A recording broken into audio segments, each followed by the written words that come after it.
کہیں گے؟ رحیم قرآن کریم میں اللہ رب العزت نے فرمایا قُلْ لَا أَسْأَلُكُمْ عَلَيْهِ أَجْرًا إِلَّا الْمَوَدَّةَ فِي الْقُرْبَى کہ حبیب آپ فرما دیجئے کہ میں تجھ سے کچھ اجر رسالت طلب نہیں کرتا مگر یہ کہ میرے ذوی القربا کی محبت اور مودت کو جو ہے اللہ رب العزت نے اس پاک گرانے کی محبت کو مودت کو امت کے اوپر اہل اسلام کے اوپر فرض قرار دیا ہے۔ انبیاء کرام علیہ السلام کسی سے اجر طلب نہیں کرتے، ان اجر الا علی اللہ، تمام انبیاء کرام علیہ السلام کا اعلان یہی تھا کہ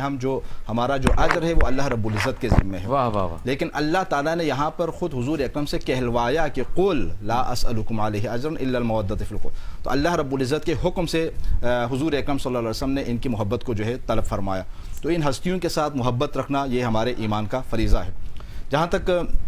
جناب سیدہ کونین سلام اللہ علیہ کی اسم گرامی کا مفتی صاحب نے بھی بیان فرمایا، میں بھی ایک اور حدیث کی روشنی میں ایک اور نقطہ آپ کے سامنے بیان کر لوں۔ حدیث میں یہ ہے کہ انما سمیت فاطمہ فاطمہ لأن اللہ فتمها وفتم من احبها من النار، اللہ رب العزت نے جناب سیدہ کا نام فاطمہ اس لیے رکھا ہے تو ان کہ اللہ رب العزت نے انہیں اور جو ان کے محب ہیں ان سب کو آتش دوزخ سے دور رکھا ہے، ان کو بچا کے رکھا ہے، تو ان کا مقام یہ ہے۔ اور جناب سید الانبیاء علیہ السلام نے ارشاد فرمایا فاطمہ بضعۃ منی من اغضبها فقد اغضبنی، میرے جگر کا ٹکڑا ہے، جس نے انہیں ناراض کیا اس نے گویا کہ مجھے ناراض کیا۔ اسی طرح اگر آپ دیکھیں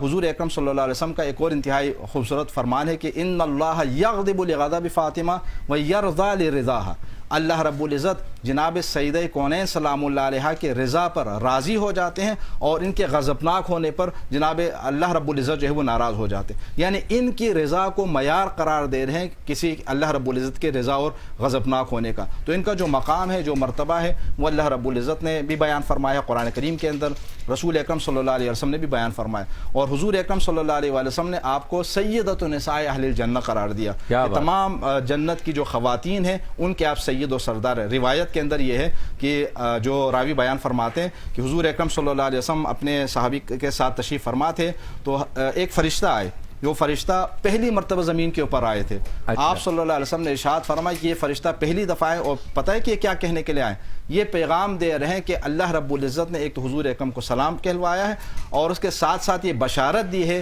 کہ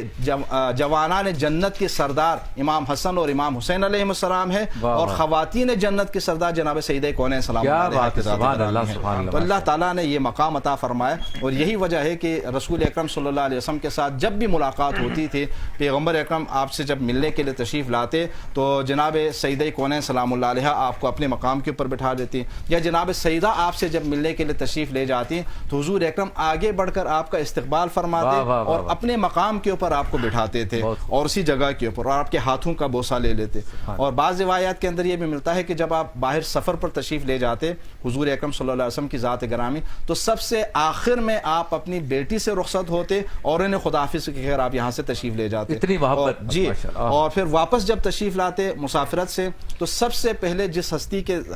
در پہ حاضر ہو جاتے وہ جناب سیدہ کونین سلام اللہ علیہ کی، یعنی حضور اکرم ظاہر ہے یہ جو فراق کے لمحات ہے کم سے کم رکھنا چاہتے تھے جناب سیدہ کونین سلام اللہ علیہ کے ساتھ اور ہمیشہ جو ہے آپ کو اپنے ساتھ رکھتے تھے۔ تو اللہ رب العزت نے آپ کا یہ مقام عطا فرمایا، آپ کی رضا کو اپنی رضا قرار دے دیا، اور جناب رسول اکرم صلی اللہ علیہ وسلم فرماتے ہیں جنہوں نے انہیں غضبناک کیا وہ گویا کہ مجھے غضبناک کرتے ہیں۔ تو ہمارے فرائض میں یہ شامل ہے کہ ہم ان ہستیوں کے مقام اور مرتبے کو مانیں اور ان کی معرفت حاصل کریں، ان کی معرفت حاصل کریں گے ان کی مودت ہمارے دل کے اندر بیٹھے گی، ان کی مودت ہمارے دل کے اندر جب بیٹھے تو ہم ان کی اطاعت کرنے پر آمادہ ہو جائیں گے۔ کیا بات ہے۔